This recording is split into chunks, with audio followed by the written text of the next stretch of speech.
I'd like to welcome the owner of the Carolina Panthers, Mr. David Tepper.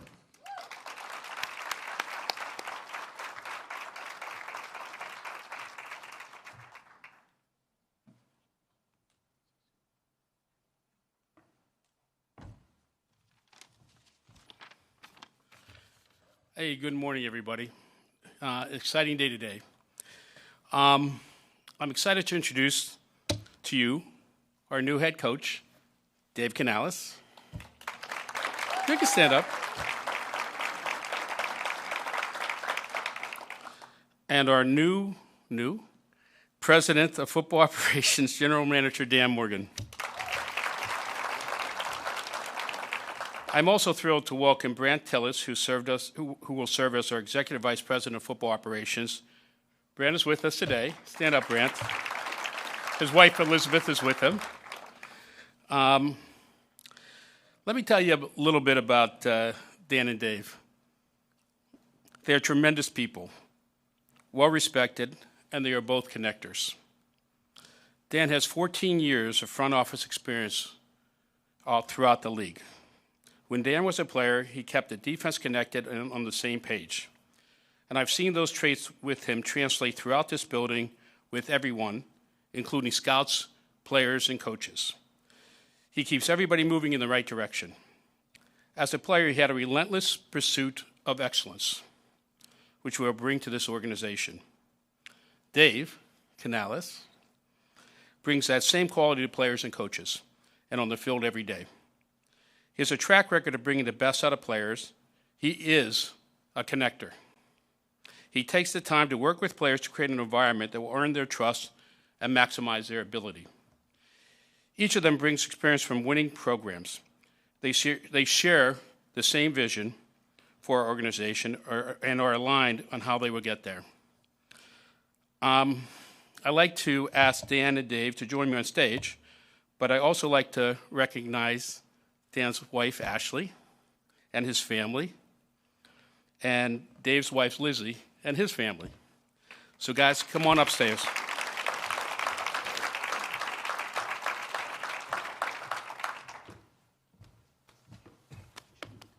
Yeah. There we go. Inner city dap right there. All right, everyone, as we get started, we'll start with an opening statement. Dan, would you like to kick us off? Yeah, sure. First, I want to thank everybody for being here today. It's a great honor to be named the general manager of the Carolina Panthers, along with Dave Canales as the head coach. Super excited to work with Dave. Me and Dave have known each other for many years now. And 7 years. Yeah, and this is a dream come true for both of us. The way Dave carries himself is a lot of the way that I carry myself, which is with honor, integrity, and we're going to work our butts off. So first, I just want to start off by thanking David and Nicole Tepper. It's been great working with you guys. It's going to get better and better. There's going to be a process. There's going to be alignment in our building, and we're going to do things the right way to build a championship team here. And obviously, it's a great honor to be named the GM of the Carolina Panthers after playing here 7 years with greats like Mike Rucker. One of my best friends is here. Vinny Churchu, he's here. Mike Tolbert's here. Thomas Davis, Jonathan Stewart, all these guys here. Musim Muhammad, you guys are the best, man. And doors are always open. You guys are family, and we're going to make it a family environment. And that's the kind of environment that me and Dave want to create around here. So you guys are family. We're going to do everything in our power to build this team the right way, not only on the field, but off the field. The type of character guys that we bring in are going to be guys that love football, play with passion, and play with the relentless pursuit of greatness. There's several people that I'd like to say thank you to. Trent Kirshner, who's out in Seattle right now, he called me 14 years ago. He called me and he said, "I think you'd be a really good scout, Dan." And I I didn't know if I wanted to do this or not, but 14 years later, here I am as the GM. So I guess he has a pretty good eye for who's good talent evaluator. So I thank him. John Schneider and Pete Carroll, they were so much fun to work with. I learned so much. As a young scout out there, I was just a pro scout, driving guys to the airport, putting the work in. And John and Pete were just so great to work under. And, to be able to, for me and Dave, to be able to learn under them is just, you can't get that experience anywhere. So I want to thank them. Brandon Bean, Joe Shane, and Sean McDermott, who I worked with in Buffalo. Again, learning from great mentors, people that know football, people that know how to put an organization together. Again, I can't thank them enough for everything they've done, and they've continued to help me to this day. Terry and Kim Pagola with the Buffalo Bills. Can't thank them enough for welcoming me in and my family in. They're the best. Just great people, just like Mr. and Mrs. Tepper. There's some great ownership in this league. Scott Fitter, I want to thank him for bringing me back to Carolina and giving me this opportunity. Scott's one of my great friends, and I thank him for everything that he's done for me. All of the Seahawks and Bills players, I want to thank them, because let's tell it how it is. All the sacrifices those players have had, and the hard work and the dedication, we wouldn't be where we were if it wasn't for the players. The players are what make this game. And I just want to thank everyone involved, player-wise, for being great and, just kind of developing the relationships with them. I'd obviously like to thank my family, my wife Ashley, my daughter Lexi, my son Brady, and my youngest Callie. I love you guys so much, and I wouldn't be able to do this without you guys. All the hard work, all the dedication, all the sacrifice, Dad being at work and maybe missing some games. But I thank you guys, and I love you guys so much. To my parents, I want to thank them for instilling the values in me, honor, integrity, hard work, dedication, all those things that I carry with me to this day. And I just want to thank them for always being there for me. I want to pass it off to Dave. Thanks, Dan. Morning. Just what a moment of gratitude. What a moment of just thankfulness. I can, in the room this big, and of course for everyone who's watching, I think we can all kind of think about the people who believed in us first, who gave us our first opportunity to show who we are, to express ourselves. And so first I want to thank David and Nicole for giving me this opportunity. This is a dream of a lifetime that Lizzie and I have had that goes back 20 years, and really, the last 10 years really honing this opportunity to get in front of an ownership and to sell a vision of who we can become. It's in my DNA. It's a part of who I am, and for allowing me to be me and recognizing that. So I want to thank you, Christy, as well, just throughout the process. It was, I learned so much just in those couple of days, just how to interact and how to try to just keep the focus on the things that are important and feeling what your vision is for this team and feeling that alignment that's happening with Dan and I to fit right into that. I'm just really appreciative there. I got to thank the Bucs organization for believing in me, giving me a shot. I was in Seattle for 13 years, but I get my first offensive coordinator opportunity way on the other side of the country. And so my family, Lizzie and the kids moved out last April. I didn't quite make it to my 1-year anniversary there, which would have been February 18th. So this part has happened really fast, but this is something that I've been working on. I really want to thank the Glazer family, and Joel and Darcy, Jason Light, Todd Bowles, for giving me that chance, for just letting me let it rip, giving me the confidence to be able to do that. I'm really appreciative there, which takes me back to my time in Seattle. And to formulate an identity, to formulate a football DNA that wins 10 out of 13 years to the playoffs, I just coached in my 20th and 21st playoff games these past couple of weeks. And so I'm just really appreciative of Pete Carroll, who pushed me to think about the next thing.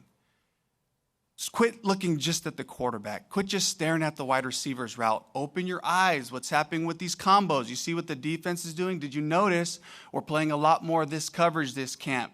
Open your eyes. Think bigger. Be prepared.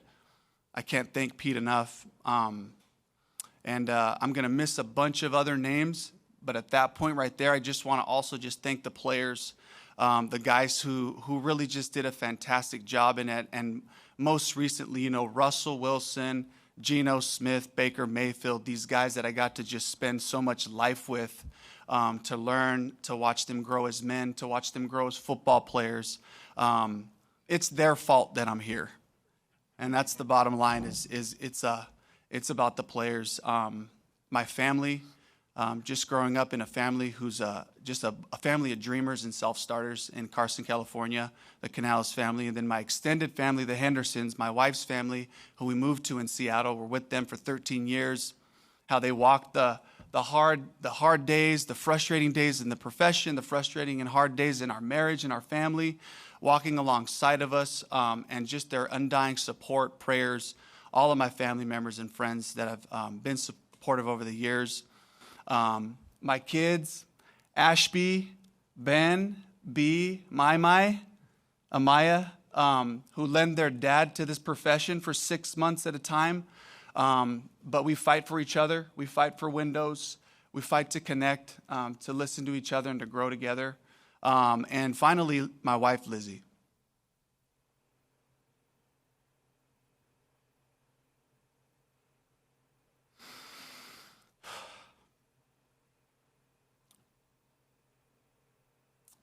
It's really her fault. 20 years ago, I'm the head JV coach at Carson High School.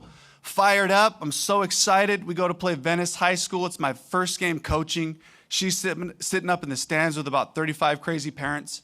And we got smoked 34-13 that day.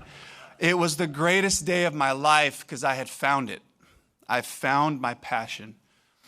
And after 2 years of doing that, she comes to me, and she knew all I wanted to do was be the head coach at Carson High School. That's what I wanted to do, take it, get us back on top, try to win championships and do all that. And she said, hey, don't get me wrong. I love your dream. You're really good at this. I think you can go as far as you want, and I got your back. And I'll make it happen, whatever we need to do. And she did. And she worked 3 jobs at times. And she told me the hard truths. And when I had problems with players or coaches, said, you know what you need to do? You need to sit down and have those conversations. And she's just been everything to me. This is our journey. This is our dream. And we've been so excited and prepared for this opportunity. So I thank you, and I love you, babe. So that's just kind of the journey, how I got here. Started off with the dream in high school, and that turned into junior college. And at El Camino College, I learned the spread pass game from a man named John Featherstone, rest in peace. And that's where I met Pete Carroll. And Pete gave me an opportunity to come along with him. I spent 14 formative, amazing years. I don't know if you've heard the saying, see a little, see a lot. Well, if you can sit at that same porch, you'll watch the world go by. Watch the NFL world come through, the trends, the changes, the players, the generations of players, how to communicate, all happen in one place, in one city. For me, just was a recipe for forming a really solid identity and a belief in a way to win. And I was able to, fortunately, take that to Tampa last year and to show what can happen. Not what can't we do, but what can we do? Who are our guys? And how do we build an offense around these people? And I'm excited to be able to do that here with the whole team, to find our strengths, make them second nature, to find our weaknesses and work them into strengths. And I'm so excited to do it with Dan, with Brant, with Mr. and Mrs. Tepper, and all of us in the building, really, that every time those players walk into this building, they're going to feel that intentionality. They're going to feel that this is about them. This is about building a place for them to thrive. And so I'm excited to be here and to do this with you, Dan. Likewise. just kind of wanted to talk about like the type of players that we want to bring in here and just DNA wise.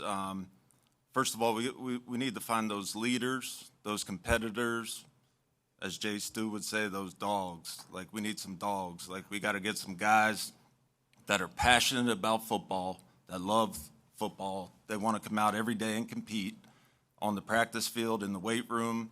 We need competitors. We got to bring that back here.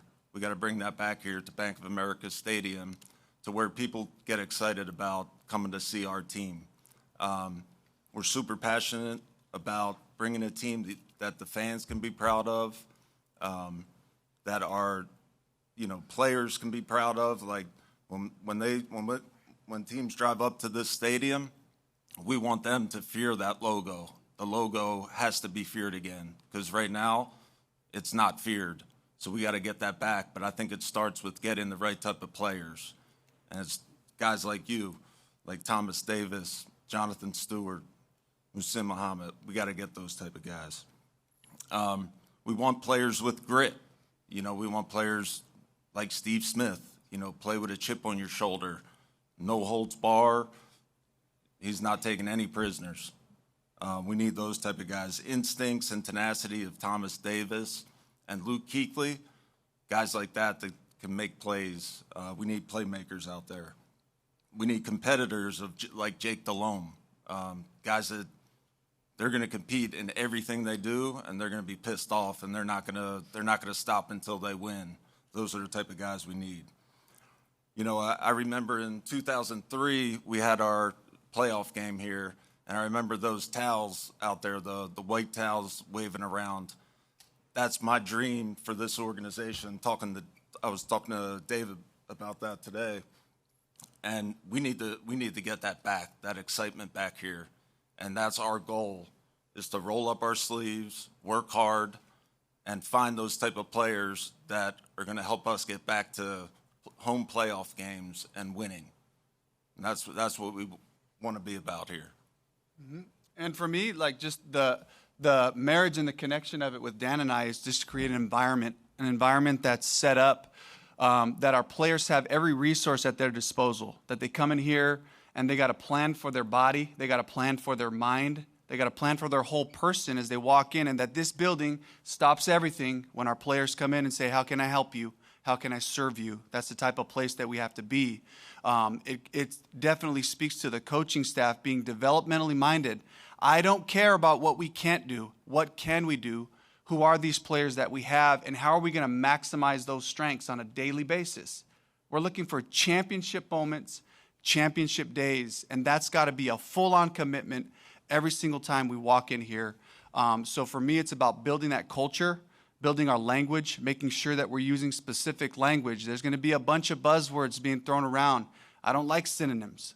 We all speak the same language, and we're heading in the same direction with that alignment that we talk about. And I'm so excited to create that culture. Culture is what you celebrate. Culture is also what you condemn, and you say, this is a horrible looking play. Look what happened right here, guys.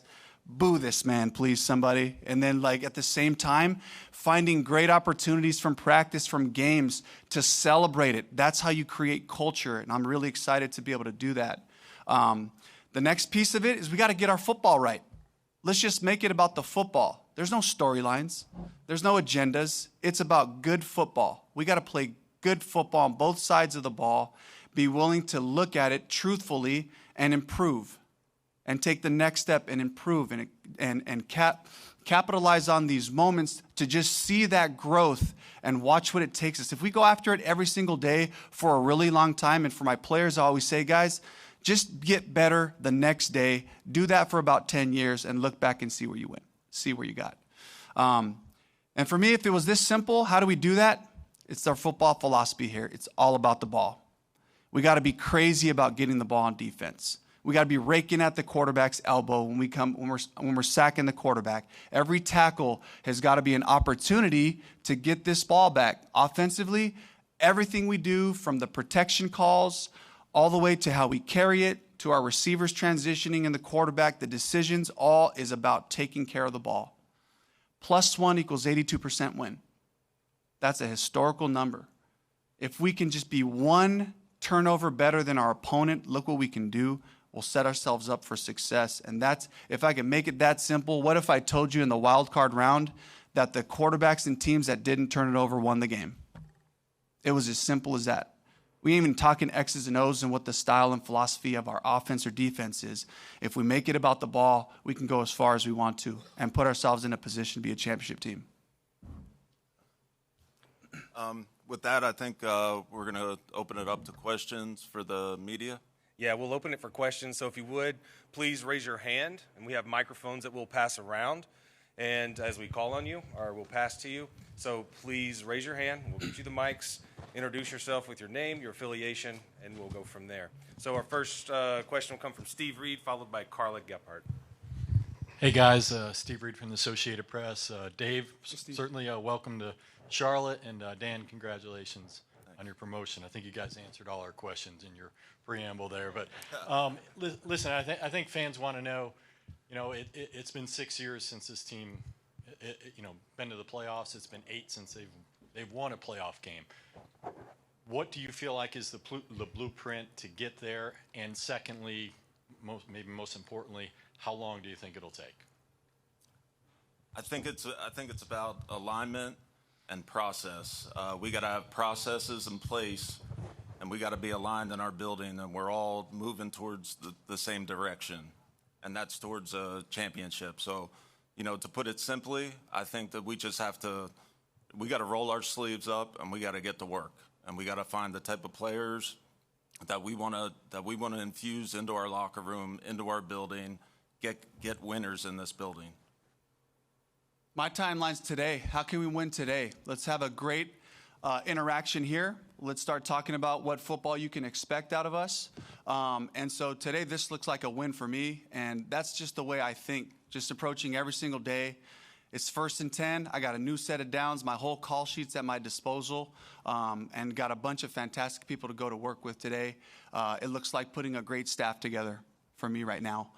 It looks like getting with Dan, looking at this roster, and really coming up with an airtight plan for who we want to become. Carla Gebhardt of Fox Charlotte. My question's for Dave. You mentioned your experience with quarterbacks. I want to know how that experience might help continue to develop Bryce Young in his second year. Attention to the details, first and foremost. It all starts off with relationship. Bryce and I just getting to know each other. I want him to know that I have his best interest at heart. I want him to be the best possible version of himself. That's the same approach that I've taken since I've been coaching positions in the NFL. And that's really the approach I want to take with him. Some of the other things that kind of come to mind thinking about the quarterbacks that I've worked with over the last couple of years is we are going to become what Bryce is great at in the pass game. We're going to grow to the capacity that he can handle. There's got to be a commitment and a discipline about that. There was a growth curve there with Baker. Here's where we're at today. Based on the information we have, let's get into these situations to see where he looks most confident. When I see that back foot planted in the ground and that ball rips out of there without any hesitation, I know we got something. Let's find more of those. Let's put it in 3 different personnels and a couple formations and motions. Yeah, David Newton, ESPN.com. I wanted to ask you, welcome first. I wanted to ask you what made this job attractive? And secondly, what were your thoughts coming to an organization that had fired 3 head coaches in 5 years? Yeah, so first and foremost, in Seattle, we never were anywhere close to touching the first overall pick. And the more that I got ready for this interview and started watching Bryce, looking at my notes from his eval, that's just a year ago. We're evaluating him as a player, as a person. And with all the information that we could, I just got more and more fired up about the opportunity to have this amazing talent. And he's the guy. He's the right guy that we all talk about when we have that quarterback, that franchise, face of the franchise type of player. And that got me really excited. And then just on top of that, I played against the Panthers twice, and the job that E.J. Evero did with the defense was really hard to deal with. Great sound football, playing hard, some great players in some spots, and just the whole thing coming together. And then as I got to, Dan and I have some history, so then I thought, shoot, if you look at some of the successful organizations, there's a dynamic relationship between the head coach and the GM. And then, of course, as I've gotten to meet the Teppers, too, to feel their competitive nature, their passion for what they want here, what they want to see when they come out to the practice field, and just kind of knowing I can be that without faking anything, without having to make something up. I just felt more and more like this was going to be a great home, and I was really hoping, you know, as they were sorting through the names, that I would come out as one of the top candidates. Second part about coming to an organization that has fired 3 coaches in 5 years? Oh, I don't think that way. I'm talking about today. I want to win today. And so for me, coming into this situation, you know, same like Tampa, is like, I want to look at what we have, what can we do, not what can't we do. And that's just my mentality. Hey guys, Scott Fowler, Charlotte Observer. I've got one for Dan and one for Dave. Dan, for yourself, I just wondered if you can talk about, you said you need, you know, more dogs, more good players. What that looks like specifically, like where you think this team is lacking and where you want to build it. And then Dave, I just wonder if you could talk specifically about, as a play caller, what you try to do, because you sound very passionate about that, and you know, deep balls, all that stuff. Yeah, I think when you talk about building the roster, Scott, you know, I think it starts with competitors, guys that are passionate about football. We want to draft guys and sign guys in free agency that are passionate about football, that love football. We have a lot of guys in the locker room right now that love football and are passionate, but we need to get more. And, you know, the dog part of it, we need guys that are hungry to go out there and inflict pain on their opponents. We need guys' toughness. We need physicality. We need those type of things. I mean, just to put it plainly, we haven't had enough of that, and that's going to be our DNA, to where when people drive up to Bank of America Stadium, they know they're in for a dogfight. So that's what we want to create here.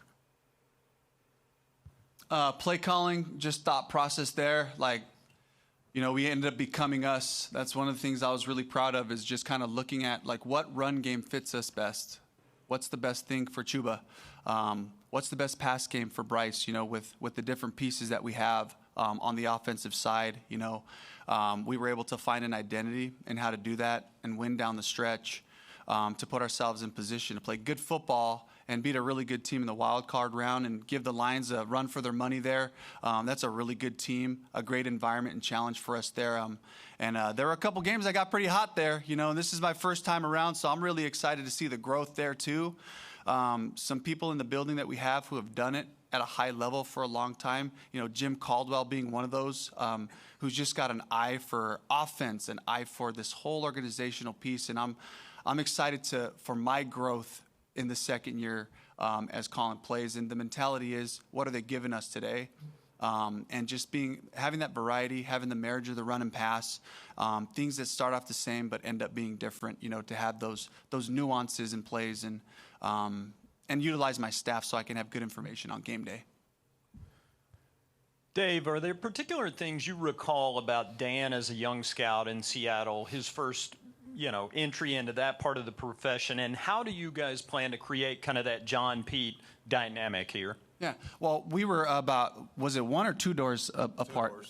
2 doors apart in the hallway down there, and it was kind of a little bit of a crazy, loud hallway for us. And but you know what I remember about Dan in those times is just his conviction, his belief. Ashley, I'm sure you have a hard time, you know, thinking that he had an opinion about stuff. But right off the bat, you know, just as a former player, he comes in and is like, he could just see it. He could just tell what a good football player was. And by no means was I an expert at that time, but I just, you know, I have a high value of my ability to evaluate. And Dan always had his opinions, and it was very clear thoughts that he felt strongly about. So that impressed me early on. And then as we grew to get to know each other, it was just kind of like he was such a natural in this world of evaluating players.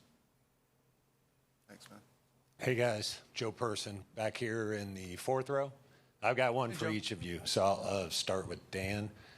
Hearing a lot of talk about alignment, how much of that and how you guys wanted to restructure the front office and build Dave's staff has to do with last season, when there were lots of reports of factions among the staff and even going all the way up to ownership?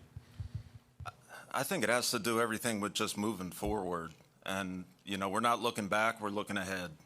We all want to be aligned, the business side, the football side, the locker room, the weight room, everybody on the same page, same mission, same vision.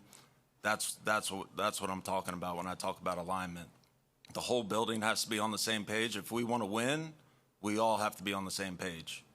And we got to be communicating every day. We got to know the building inside out, and we all have to be aligned, plain and simple. Dave, you mentioned Ajero.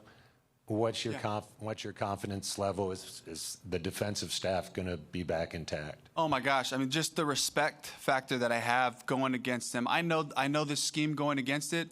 I'm really excited to learn more about the ins and outs as far as how the calls come in, the adjustments, and all that. I just know it was really difficult on me for years, whether it was in Seattle going against the Rams in that family. Or this year just going against EJ twice. So, and this is really important for me, especially as a first-time head coach who's like, I'm here to make sure we get our football right, especially on the offensive side, that we have that continuity with the players, with EJ, just being able to have the mentality that I saw that was really challenging to play against. Yes, I mean, this is, for me, like a huge piece of what we're doing. Dan, you right here in third row. You mentioned other people telling you that you were a good talent evaluator. When did you realize that was where maybe your plan was after playing? I think once I got done playing, you're always, as a former player, I know a lot of guys here, like, you try to figure out what is the next step. Who am I? Because you reach your goal at such a young age, and then you're left retired, and you're like 30 some years old, and you're like, well, what am I going to do with the rest of my life? It's not like you can go in the corporate world or just go somewhere and get a job. So for me, it was about getting back into what I knew best, which was football. To start out in Seattle and learn out there from some of the best, one of the best GMs in the NFL, and then to continue that on to Buffalo and learn under Brandon Beane, like, it's been invaluable. They've taught me a lot, and they've really made me who I am today in terms of an evaluator. Dave, Dan, Jorge Andres with WBTV. First, Dave, welcome to Charlotte. Thank you. Quick question for each of you. I'll start with you, Dave. You mentioned a little bit of analytics when you went into talking about the plus 182% for a win. We all obviously know the turnaround that Russ, Gino, and Baker have done. How do you plan to implement those resources and those analytics when analyzing Bryce's trajectory and the potential that he could be? I haven't really gotten fully into the details on that. I watched a good amount of Bryce going into the interview process, but right now I'm going back through the games, kind of looking at the story of the season, and the critical and pivotal moments in those games.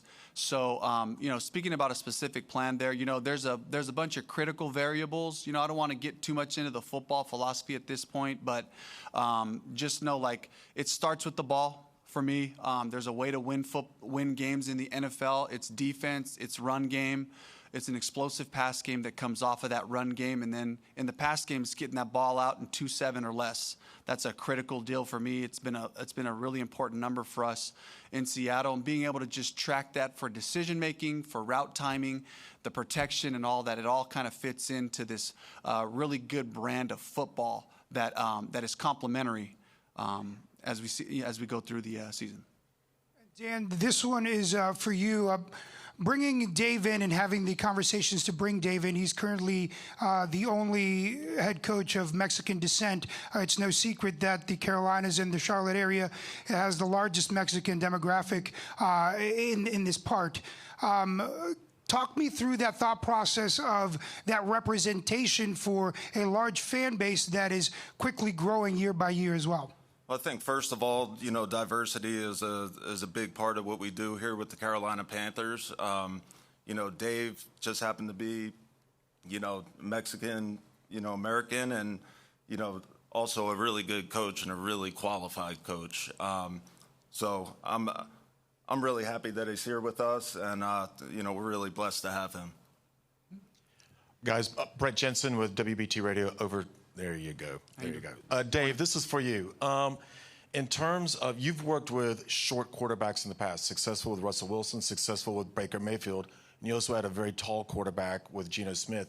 Is there a special way to coach shorter quarterbacks under 6 feet, as opposed to a taller quarterback? I think there are certain challenges. I'm not going to go and tell the whole NFC South what those advantages are. I think that's kind of a proprietary deal that we're going to own here. But I will say that there are just certain things you can do to help. There are ways to find what that quarterback's comfortable seeing. You got a guy like Drew Brees, who's about my height, which is still short in terms of a 6'7" tackle. So whether you're 5'11" or whether you're 6'1", you can't really see over any of the linemen. So there's an approach to it. And at the end of the day, it's about decision making and just kind of making sure that we can have as many of our 5 eligibles available for the quarterback from a visual standpoint. Guys, Kyle Bailey, WFNZ, back right. Dan, for you first. Congratulations to you both, by the way. You mentioned Brant Tillis. Seems rather significant to be bringing over a guy who's been a part of multiple Super Bowls and 6 straight conference championship trips. What impact do you envision him having and your working relationship? What does that look like? And then for you, Dave, a lot of guys in your position, after just a year of calling plays, successfully albeit, might decide, hey, 1 more season, 2 more seasons before I'm ready to run my own operation. How did you know personally that now was the time for you to become a head coach, or was it as simple as this was your only offer? I think having Brand here, it's really a blessing for us to have somebody with the knowledge that he has, how smart he is, how good of a person he is. To be able to work with him every day and collaborate and talk about the roster and kind of fit all the pieces of the puzzle together, and to have Brand, kind of work side to side with him, that's invaluable. So I'm super excited that he's here, and I can't wait until he takes all these coaches' contracts off my plate, too, because I've been having to do that before he got here. So I'm ready to hand that off to you now, Brant. He's been crushing it, too, by the way. Yeah. So for me, this is a dream come true. I think the part that I kind of feel a little bit compelled to say is I'm 42 years old. My wife and I have been together for 20 years. I spent 14 amazing years with an incredible, one of the greatest football coaches of all time in Pete Carroll.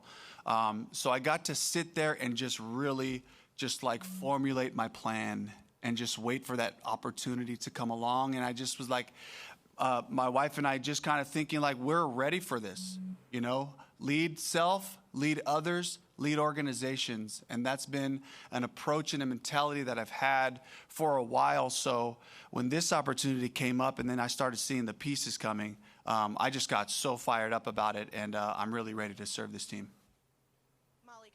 7:30 The Game, ESPN Charlotte. You talked about that alignment. I guess in terms of the alignment, even the power structure, what does that look like between ownership, front office, and coaching staff? Yeah, I think it's going to be a strong bond. It's going to be a daily communication between the front office, between ownership, between the head coach, and it's just alignment on the roster. It's alignment on just everyday thinking. Like, what are we about? What's the vision? Are we doing the best things to reach that vision and that mission every single day? So it's just constant communication, and it's just being aligned in everything we do down to the detail. Guys on your right, Mike Solarte, Spectrum News 1. Dave, welcome to the Carolinas. Dan. Thanks, Mike. Congratulations. Mike? It's been a journey. You guys talked about alignment and everything else, but you're both on a similar, I guess, timeline in your careers. Are you guys feeling any amount of pressure to try to bring this team back to where you wanted to go, Dan? I mean, you were part of a Super Bowl team, and Dave, I know you want to follow in those footsteps. No pressure, but a lot of hunger. Like a lot of hunger to be great, a lot of hunger to get this organization back to where it needs to be, which is back in the playoffs, which is competing for championships year after year. So there's a urgency with that, that we're striving towards every single day. Can I say I'm nervous? Is that all right? I mean, let's be honest, just getting this opportunity, and I've got a ton of excitement about it. I got a lot of things that I'm ready to put to the test, and that's been a lot of theory, from a leadership standpoint. But yeah, this is a big task. This is serious for me. This is a great opportunity. And so I don't take that lightly, but at the same time, like Dan just hit, I'm fired up about it.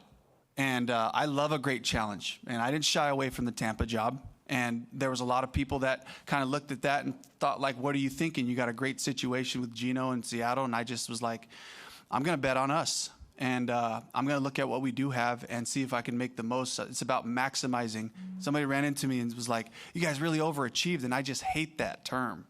I love the thought of maximizing, just getting every last drop out of everyone involved, all together in a worthy cause. So I'm excited for it, and I'm nervous too. And I realize how weighty this is. All right, we have time for 2 more questions. We'll go in the back and then wrap up with Alex Zietlow from the Post. Michael Sett, Fox Charlotte. Dan, at the moment, you guys do not have a first-round draft pick. How high is it on the to-do list to get one? It's not really high. I mean, we have the 33rd pick, which, is essentially a late first-round pick. We're just going to draft good players. And, hopefully at 33, I think there'll be a good player there. If we choose to move back, if we choose to move up, that's to be seen. But we're going to plan, we're going to have a plan, and we're going to execute on that plan. Hello, to your right. Alex Zietlow with the Charlotte Observer. Dave, welcome. Dan, again, thank you so much for taking the time.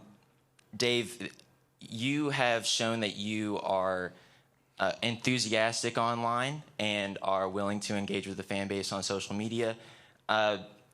When did that start? Is that going to continue? And why do you think that's important? I think what's important to me is that we all grow to have a relationship. And as we have a chance to get into more detail about what we're looking for from a football standpoint, my hope is that I can show you what to look for in what we're going to try to become. From a philosophical standpoint, of course, the whys and the hows, that's going to be depending on what our players are. My hope is that if I put this out there and I say this is who we're going to be, that we're able to have this relationship where, you keep me accountable on this. You said we're going to play this brand of football. You guys are crazy about the ball. We had 3 turnovers last week. We were -2 or we were -3. And I'll be able to say that's a great point. That's not the kind of football we want to play. So my hope is that we can kind of grow in that relationship as we have that expectation for who we're going to become. I don't know if I answered everything. Is there another part of your question there? Okay. All right, thank you everyone for being here today. Really appreciate you being here. Now we would ask if the TVs, if you would make your way down the hall, we have an opportunity for one-on-ones with our head coach and president and general manager. And for our working writing press, if you would make your way to our media workroom, we'll have some player availability coming up very shortly. Thank you very much.